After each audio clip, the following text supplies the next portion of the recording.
Assalamualaikum warahmatullahi wabarakatuh. Alhamdulillahirabbil alamin wa bihi nasta'in wa ala umuri dunya waddin. Wassalatu wassalamu ala asrofil anbiya wal mursalin sayyidina Muhammadin wa ala alihi washabihi ajma'in, amma ba'du. Bagaimana kabar anak-anak ibu sekalian? Alhamdulillah. Semoga kalian selalu diberikan kesehatan oleh Allah Subhanahu wa taala dan selalu bisa mengikuti pembelajaran mata pelajaran pendidikan agama Islam dan budi pekerti ini walaupun masih dengan pembelajaran online. Sebelum pembelajaran dimulai, alangkah baiknya kita berdoa terlebih dahulu. Ayo semuanya kita berdoa. Berdoa dimulai. Bismillahirrahmanirrahim. Raditu billahi robba wa bil islami dina wa bi muhammadin nabiyya wa rasula. Rabbi zidna ilma warzuqna fahma. Amin ya rabbal alamin. Alhamdulillahirabbil alamin. Sebelum kita beralih ke materi, anak-anakku semuanya jangan lupa absensi terlebih dahulu ya ke Google Form yang sudah ibu kirim melalui WhatsApp group. Jadi nanti diisi dulu Google Formnya. Lalu selanjutnya hari ini kita akan membahas materi tentang, ayo ada yang tahu apa materinya? Ya, benar sekali. Materinya ibadah haji memperkokoh persatuan dan kesatuan umat. Jadi, kompetensi dasar yang akan kita bahas itu yang pertama tentang pengertian dari ibadah haji dan umroh. Yang kedua, dalil nakli yang bersumber dari Al-Quran tentang ibadah haji dan umroh. Dan yang ketiga, ketentuan apa saja yang harus dilakukan pada ibadah haji dan umroh. Yang pertama, membahas tentang syarat ibadah haji dan umroh. Dan yang kedua, rukun dan wajib haji dan umroh. Baik, sebelumnya yuk dibuka dulu buku LKS-nya di halaman 149 tentang pengertian dari ibadah haji dan ibadah umroh. Ada yang tahu apa yang dimaksud dengan ibadah haji dan ibadah umroh? Tidak tahu. Haji pergi ke Mekah, ya benar, tapi masih kurang tepat jawabannya. Ibadah haji merupakan rukun Islam yang kelima dan wajib hukumnya dilaksanakan oleh setiap muslim, tetapi dengan suatu ketentuan atau suatu syarat. Haji secara bahasa artinya sengaja mengunjungi atau berziarah, sedangkan secara istilah haji artinya mengunjungi Baitullah atau Ka'bah di kota Makkah Al-Mukarramah dan sekitarnya dengan melakukan ibadah-ibadah tertentu dan waktu yang sudah ditentukan. Itu pengertian dari haji. Nah, ibu kan tadi sudah bilang ibadah haji ini diwajibkan oleh Allah Subhanahu wa taala bagi muslim yang memenuhi syarat. Syaratnya yang pertama, sehat jasmani atau sehat memiliki kemampuan fisik, dan yang kedua dalam segi keuangan. Nah, sedangkan ibadah umroh ini juga sama, berziarah atau mengunjungi Baitullah untuk melakukan ibadah-ibadah yang sudah ditentukan. Perbedaannya antara ibadah haji dan ibadah umroh ini, ibadah umroh bisa dilakukan individu, bisa dilakukan oleh setiap muslim. Nah, sedangkan ibadah haji ini dilakukannya secara berjamaah. Seperti itu. Bisa dipahami? Nanti kalau misalkan ada yang mau ditanyakan atau ada yang masih belum mengerti tentang penjelasan yang sudah Ibu jelaskan, kalian bisa menulisnya di kolom komentar. Nanti akan Ibu jawab di WhatsApp grup yang sudah Ibu buat. Lalu yang kedua, dalil nakli terkait ibadah haji dan ibadah umroh. Ini terdapat untuk ibadah haji terdapat pada Quran Surah Ali Imran, surah ketiga ayat ke-97. Dengarkan ya, Ibu jelaskan dan baca ayatnya, disimak baik-baik. Bismillahirrahmanirrahim.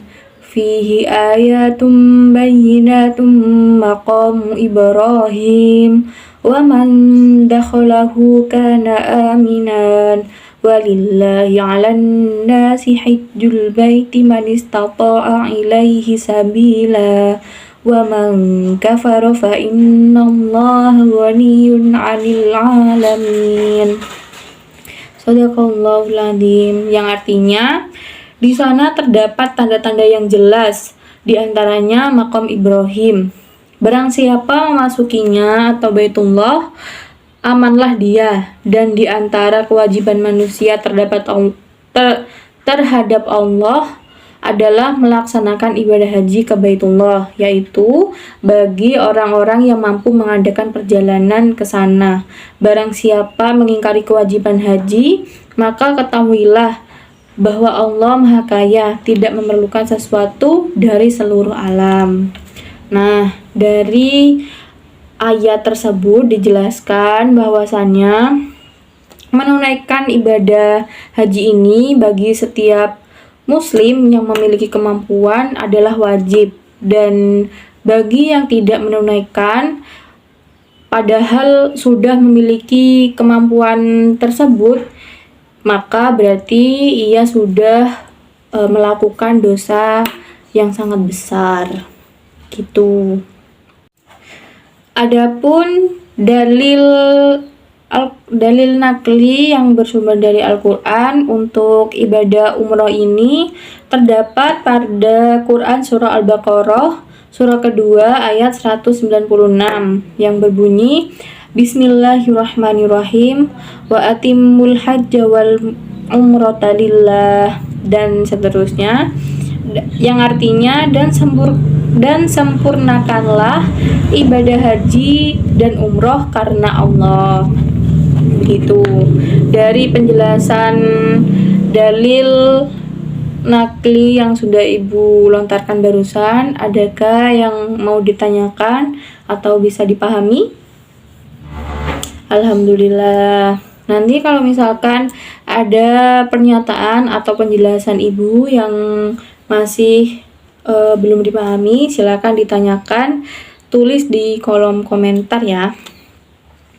Lalu yang ketiga, kita membahas tentang ketentuan ibadah haji dan umroh. Apa saja ketentuannya?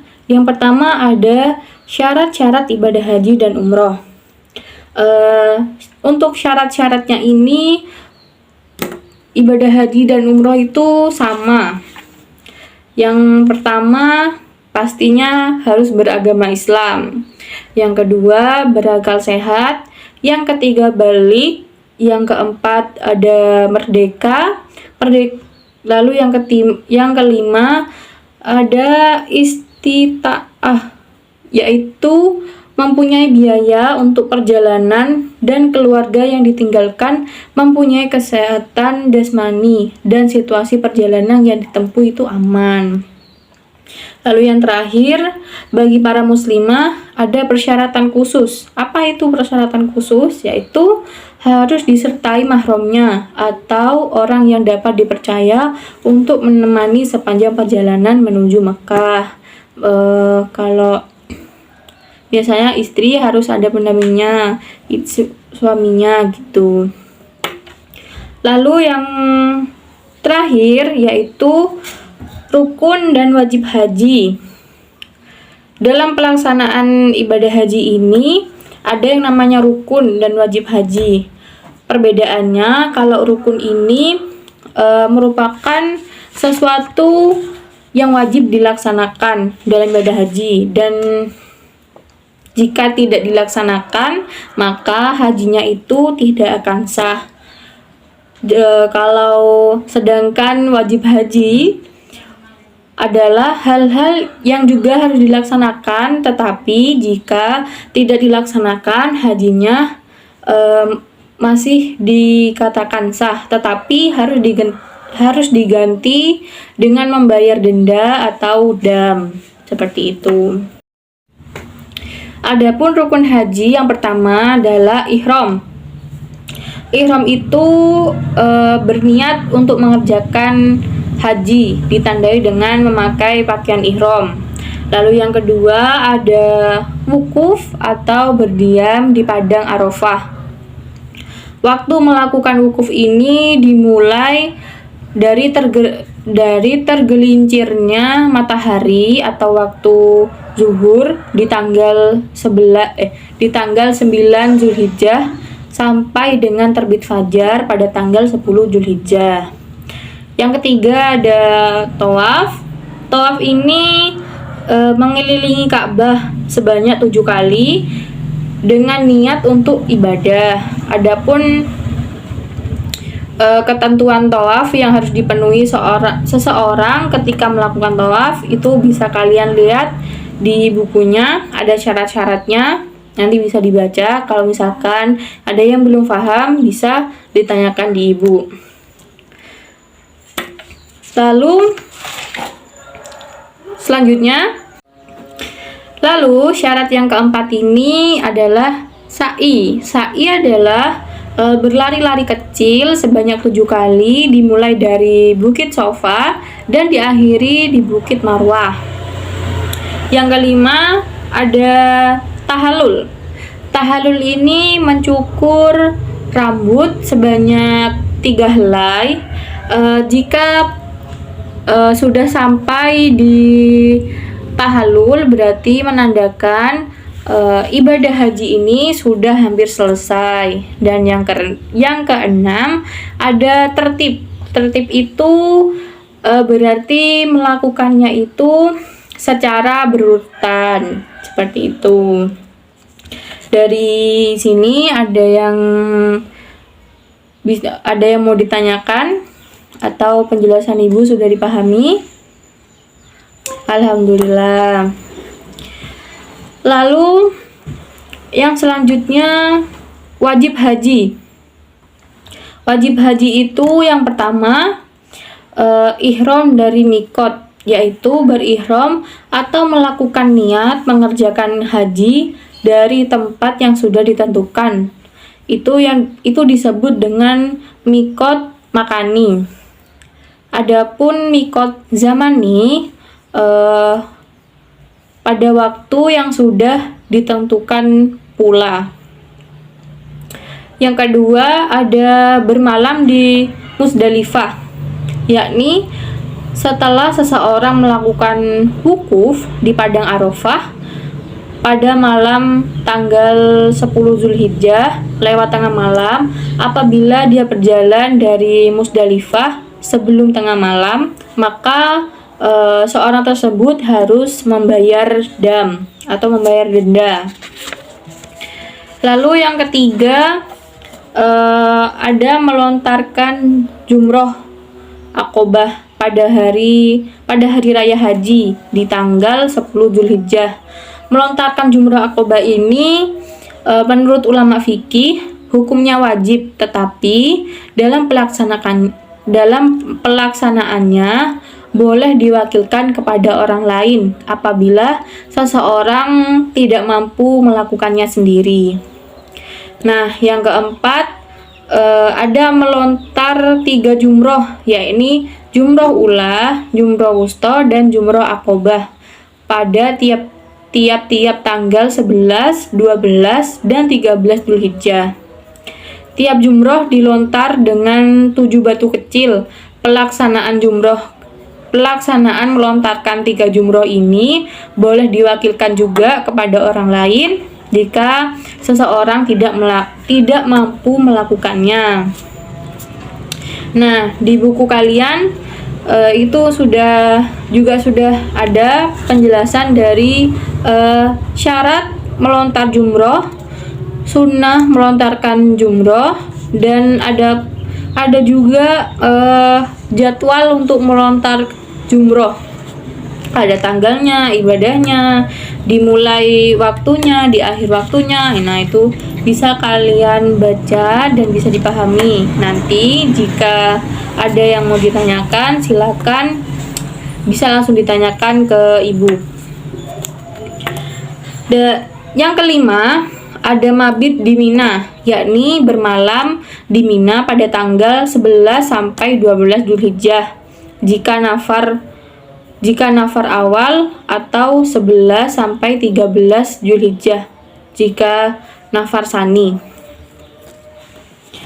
Yang keenam, tidak melakukan larangan selama haji. Yang keenam itu tidak melakukan larangan haji selama ihram. Itu yang benar. Ada itu beberapa larangan selama ihram. Larangan ini berlaku khususnya untuk laki-laki dan perempuan.